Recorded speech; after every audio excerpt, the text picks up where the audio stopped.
Знак ще падне. Трябва някой да им припомни кой е.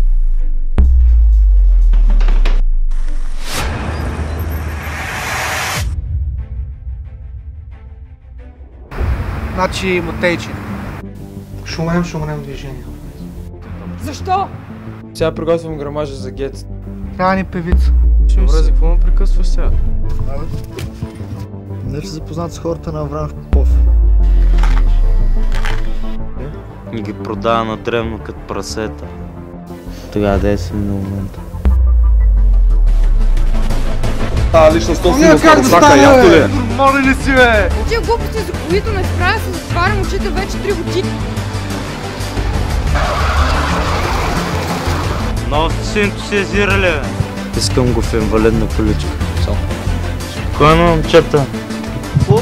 Дълго време те нямаше, братле. Сестра ме е мъчо. Ма на моя район са баща.